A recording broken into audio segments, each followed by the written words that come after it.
Siyempre po, pagpapala po ang nais kong ihatid sa inyong lahat ng mga subscriber ko. Sana manawari, ligtas kayo sa lahat ng uri ng sakuna, ligtas sa mga sakit, ligtas sa anumang dilubyo at kamalasan sa buhay. Bagkus ang darating na lamang siyempre sa inyo, swerteng walang katapusan. Ayan po, at lagi naman po yan ang ipinagdarasal ko sa inyo. Ngayon po ay sobra po ang lakas dito sa amin. Ang lakas ng ulan po dito sa amin sa Mindoro. Ano po? At may mga nasalanta rin po rito at ika nga, yung, lalo na yung marurupok ng bahay, may mga nagtumbahan din po.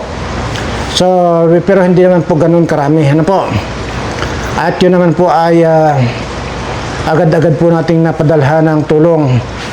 So, doon po sa iba't ibang lugar na kung saan po ay sinasalanta rin ng bagyo, na dahil ang sinasabi po nila ay wala na raw pong bagyo, pero patuloy pa rin po yung pagragasa or pagbuhos ng malalakas na ulan. Ano po? Ingat po kayo lagi doon sa, lalo na po yung mga bahay ninyo na sa paanan ng bundok. Lumikas po muna kayo, pumunta po kayo doon sa ligtas na lugar. Hindi po natin alam, baka po yan ay mag-landslide. Ano po? So, wag na po tayong magaya. Yung nasa Sarangani Province, na instant, 15 agad yung namatay doon sa pagragasa ng landslide. Ano po? Kaya ingat po kayo lagi. Wala naman po akong ibang pinapaalala rito, kundi laging mag-ingat, laging mag-ingat. At ganoon din po sa mga subscriber natin abroad, saan man po kayo sulok ng daigdig naroroon. Ingat po kayo para hindi rin po kayo magkasakit. At ingat din po kayo sa inyong pagtatrabaho na iwasan po makagawa kayo ng mali diyan sa inyong employer. Lalo na kung ang employer ninyo ay medyo may ugaling pagkaaswang. Ingat po kayo at para hindi po kayo magkaproblema. At pasasaan ba, darating din yung oras at araw kung kailan aangat ang inyong buhay at hindi nyo na kailangan magpaalipin dyan sa mga bansang kung saan kayo ngayon. Ayan po. So ngayon po, ang tatalakayin natin ngayon ay itong pong si Kwan. Ito pong si Michelle Japina. Ano po? Parang natatandaan ko po kasi ito na nagsabi po na noong nandyan daw siya sa Kalingap, impyerno raw po yung buhay niya. At noon naman daw pong umalis siya, ganun din po, impyerno din po. So ngayon, Miss Japina, Miss Michelle Japina, ito na. At konting antay na lang, at ito na, mararamdaman mo talaga, mararanasan mo na talaga yung totoong impyerno. At ito na yung totoong impyerno sa buhay mo. Kaya po lahat na nagwiwis ng gusto ng mga ganyang impyerno ay matutupad po yan. Kagaya nitong si Miss Michelle Japina, walang ibang bukang bibig kundi impyerno. Ayan na nga, mararanasan mo na instantly yung hinahanap mo ang impyerno. Ano? Konting antay lang kasi kasali ka doon sa may kaso. O kasali ka doon sa maaasunto. So ngayon, ipinaliwanag ko na po yan kung ano-ano yung mga, kung magkano yung mga mga bill or di kaya piyansa. Ano po? Pinaliwanag ko na po yan doon sa 39 up to 100,000 per count po yan. So kung yung 100,000 halimbawa, depende nga kasi yon sa bigat, sa gravity ng kaso nakasampa sa iyo, yung cyber libel na yan ay maaaring 100,000 yan. Papaano kung marami? Yun ang sinasabi ko. Ay ngayon meron akong nabasa sa comment section ko na ang may mga kondo yata 40 na count ng cyber libel ang maisasampa doon sa bawat isang tao. Ano po?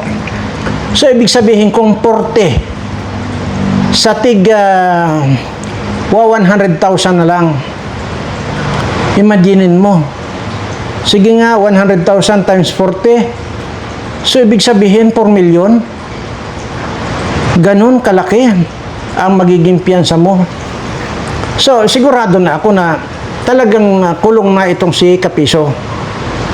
At base din dito sa mga napanood ko rin ng mga vlog nitong si Michelle Japina, may mga binabanggit po siya diyan tungkol sa Kalinga Foundation. Pati po yan pinapakialaman nila na kung saan ang sinasabi ay ginagamit lang daw yan para makapangulimbat daw ang mga matubang pamilya. Ano naman pangungulimbat dyan? Ha?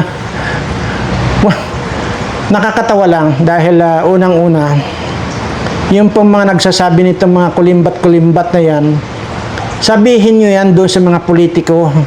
Huwag nyo sabihin dito kay Kalinga Prab at dito kay Kuya Bal Santos Matubang. Wala silang kinukulimbat. Foundation nila yan So, ano sasabihin yung kinukulimbat?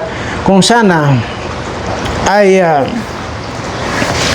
milyon-milyon yung pumapasok dyan na pera at wala kayong nakikita na pinagkakagastusan kagaya na lamang nito mga pabahay nito, yan siguro pwede nyo sabihin ganun na nagpayaman sila dahil dyan sa kanilang Kalinga Foundation. Yan po yan Kaya pinapaliwanag ko lang po sa inyo dahil hinay-hinay po yung mga bunganga ninyo. Dahil ang katapat pala niyan ay bawat salita pala ninyo na may kaakibat na kaso. Yan nga yung cyber libel. Once na nagbitaw ka ng ganyan mga salita, cyber libel po ang tawag dyan. Ay kung 2, 3 hanggang 4 na po yung binitawan mong salita na ganyan, 4 na pong bisis ka magbabayad ng 100,000. So ngayon, saan ka kukuha ng pera?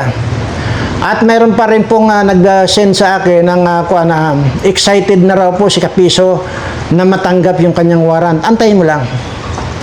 Huwag ka ma-excite. Antayin mo. At kung ilan yung cyber libel na nakapatong sa iyo, yun ang doon ka ma-excite. Huwag ka munang ma-excite, no?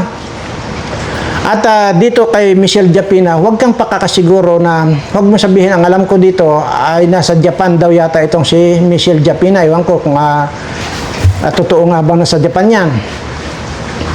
So kung ikaw man ay nasa Japan, naku po, huwag mong isipin na hindi ka mararating ng batas. Dahil dito pa lang sa immigration ng Pilipinas, pag ito ay nakipag-ugnayan ang Pilipinas, lalo na yung mga NBI agent na yan, nakipag-ugnayan yan sa immigration,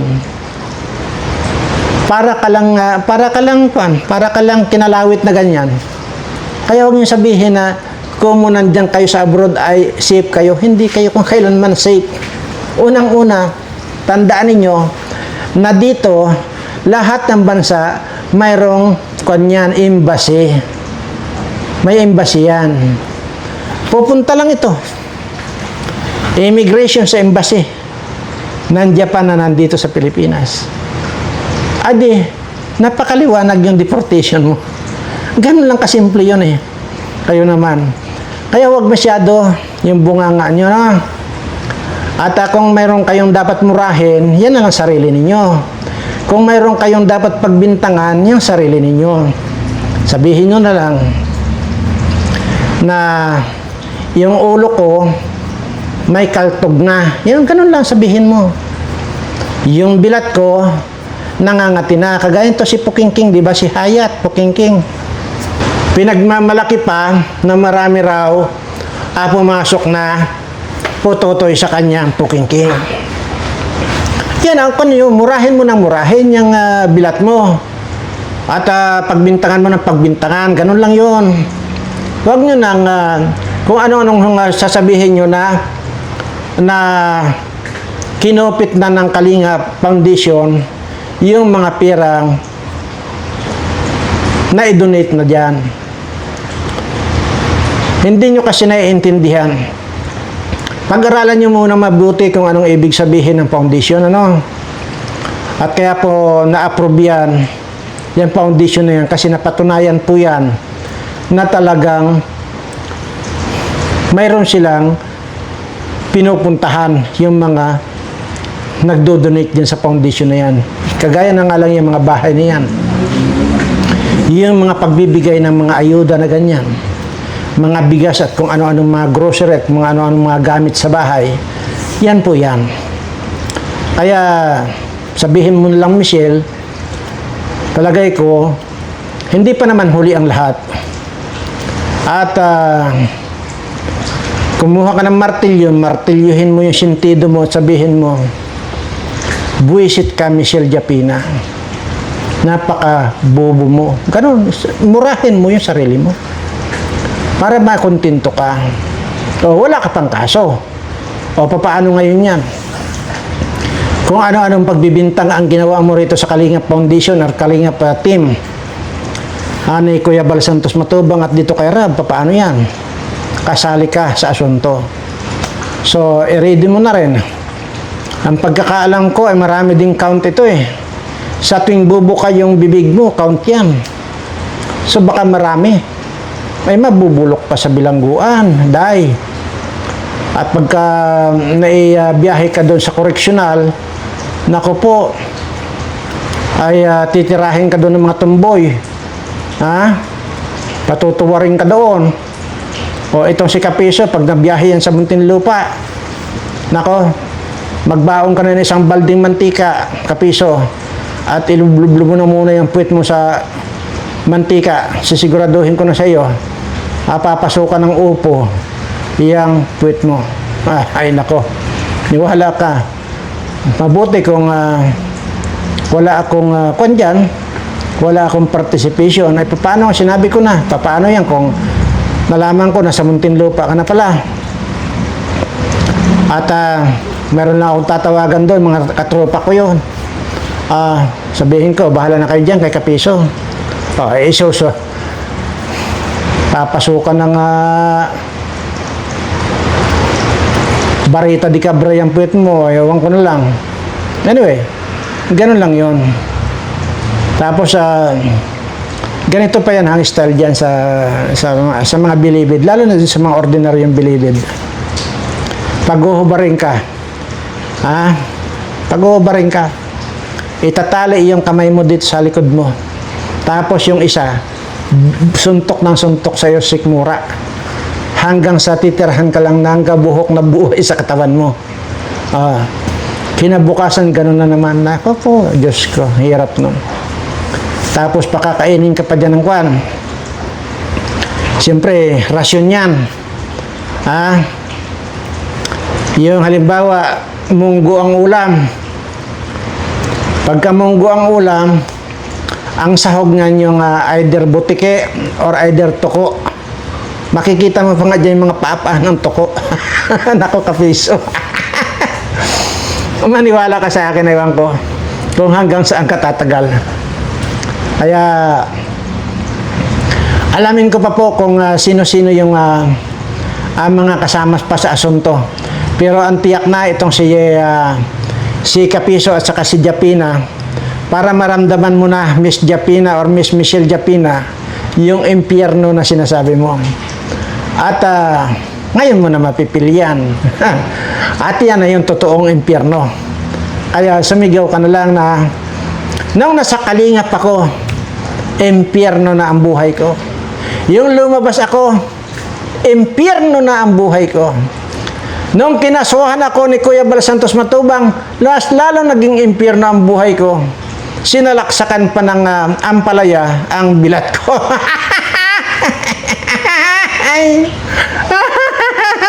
Ayan. Di ba? Ayan po yan. So, sana nga lang ay malampasan ninyo yung dilubyo yan at you have to consider yourself that it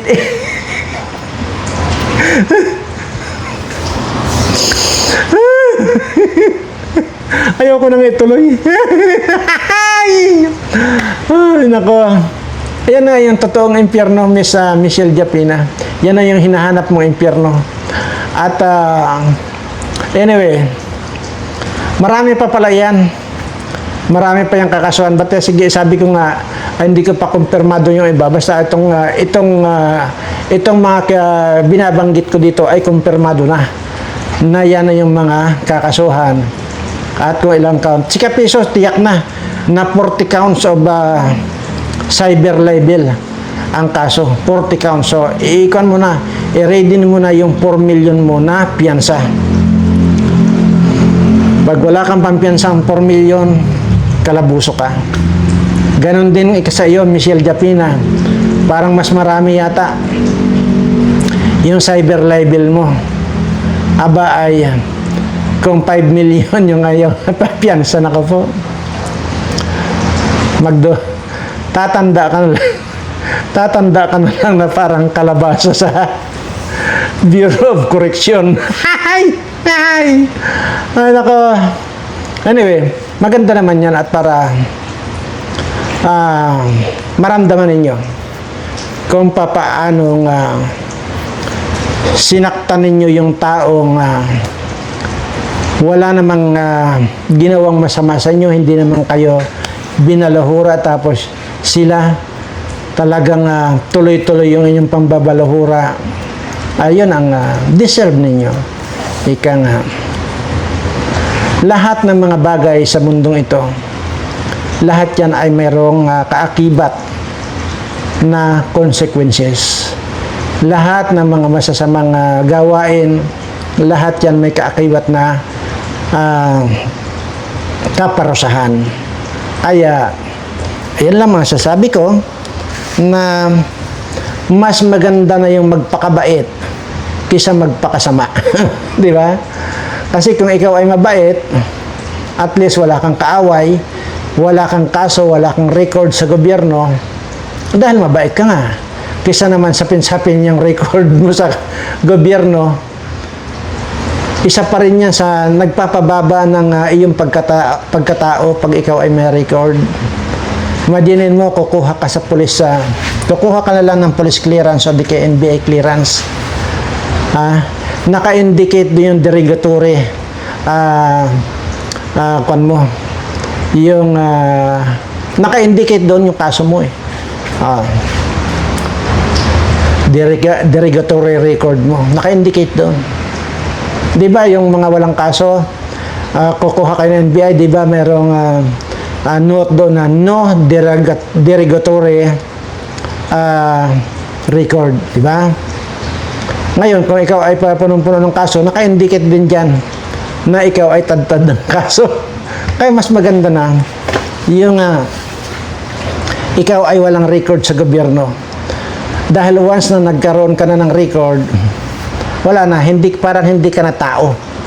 Kumbaga, parang wala kang kakwenta-kwentang tao na wala na, basta sira na.